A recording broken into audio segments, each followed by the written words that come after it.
There have been reports of demolition exercise by the governor Babajide Sanwolu-led Lagos state government, allegedly targeting markets populated by Igbos and buildings owned by Igbos in the state. Hello viewers and welcome to Info Gist TV. The presidential candidate of the Labour Party in the 2023 general elections just concluded, which is in the person of P2B, has berated the President Bola Ahmed Tinubu's led Nigerian government over the demolition of properties belonging to Nigerians in Lagos State amid the hardship in the country. There have been reports of demolition exercise by the governor Babajide Sanwolu-led Lagos state government, allegedly targeting markets populated by Igbos and buildings owned by Igbos in the state. It was gathered that one of those affected was former Super Eagles striker Emmanuel Emenike, who claimed that his house was demolished by the Lagos state government despite getting due approval from relevant authorities. Reacting to the demolition exercises in Lagos and other parts of the country, P2B, who is a former governor of Anambra State in the southeast region, said that it is irresponsible of the state and federal governments to carry out demolition exercises on the properties of poor Nigerians amid rising poverty in the country. On his Twitter handle, Obi on Thursday said that it was complete despondency and unhappiness that he followed the ongoing demolitions of properties, and he's following it across the country, especially knowing the extra hardship such acts have been heaping on helpless citizens who are already battling with multi-dimensional poverty. According to Obi, in his words, what a responsive government should be doing under the current harsh economic conditions in the country is to come up with measures aimed at alleviating the people's hardship and to carry out measures that will take more people out of poverty. Even if there are some violations, as the governments are claiming, this critical time is not auspicious for such an exercise, knowing the hardship in the land and the consequences it will have on the poor masses who are struggling to make ends meet with their little resources. The poor in our midst who are putting their mega resources are going through very severe financial stress that should not be multiplied further. In some cases, the properties being demolished are the lifetime savings and retirement aboard of the aged and the incapacitated. He also added, "My appeal, therefore, is for the respective governments involved in this act to consider the hardship in the country and try to put a human face to their actions. While we should enforce sensible regulations, all actions of government must show compassion." Also, there have been controversies, and controversies has continued to trail the demolitions of illegal structures in Lagos State. There has also been an outcry by affected residents in the government, who the government undertakes what it called a move to restore sanity.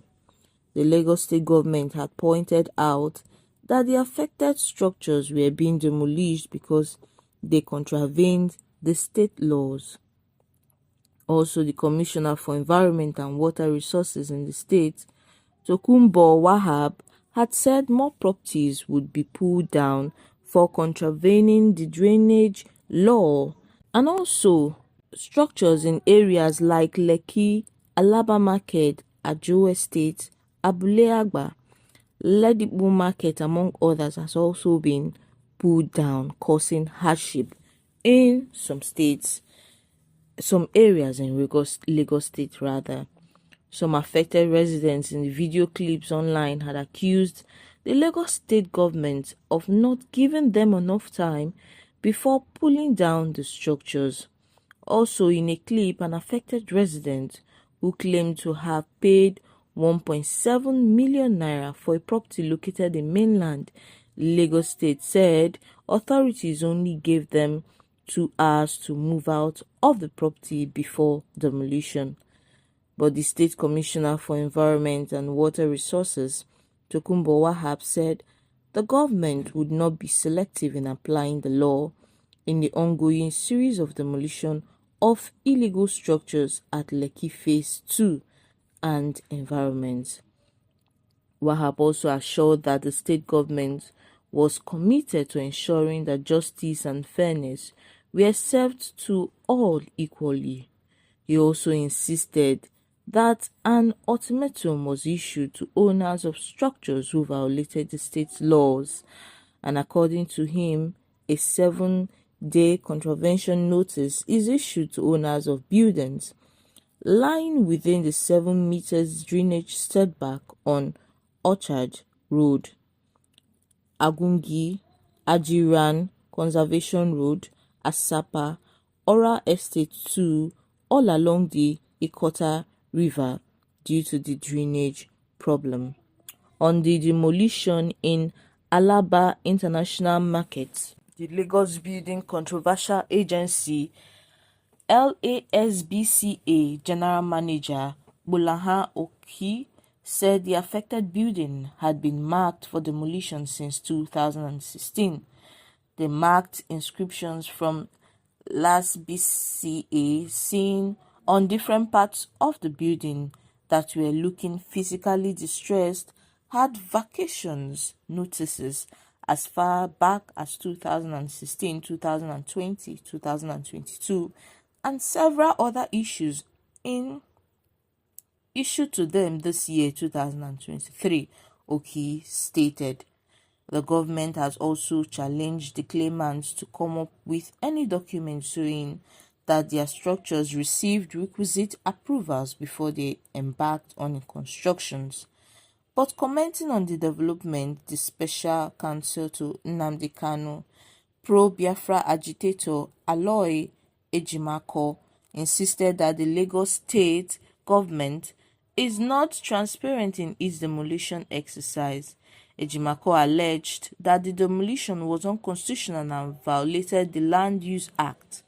Speaking with our newsmen, Ejimako said that Lagos State government is neither transparent nor even-handed in the demolition exercise. The demolition is also potentially unconstitutional because of its disparate impact on Igbo property owners, and it is a gross violation of the Land Use Act in each case that it affects those with valid title documents, especially statutory certificates of occupancies issued by the state government. And there have also been claims that the demolition was targeted against the Igbo residing in Lagos State. Ejimako also stressed the demolition was notoriously discriminatory and unjust against the Igbos. He said the relentless demolition in Lagos State is so notoriously discriminatory and unjust, such that it will surely trouble Lagos State with countless scorched earth litigations.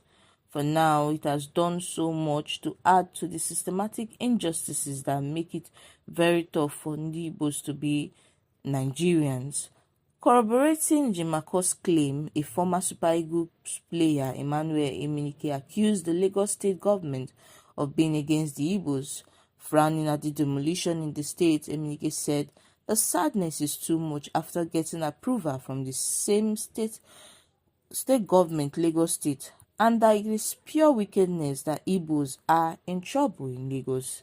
Meanwhile, an Apex group, the Ohanese Igbos, has urged the Igbos to relocate their businesses to Southeast.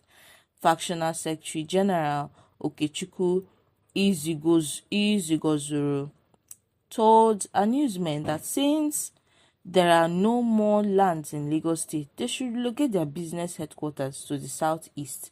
When you have your headquarters at home and demolitions hit your branch, it won't affect your business much. It won't destroy you. Ohaneze Ndi Igbos also encouraged Igbos to seize this moment as an opportunity to reassess their investment and consider relocating them to the eastern region. However, Ejimako said the call for Igbos to relocate their businesses back to the southeast is a trouble and a double-edged sword. He said the call was a plot by some irredentists to run Igbos out of Lagos and also validated the quest for Biafra. The clamor for Ndi Igbos to relocate their businesses to southeast is a double-edged sword. On the one hand, it will fulfill the dark desires of the irredentists that desire to run Ndi Igbos out of Lagos or otherwise transduce them in Nigeria. And also, on the other hand, it will be an affirmative signal to Ndi Igbos that they are not wanted in Nigeria, which further validates the quest for Biafra.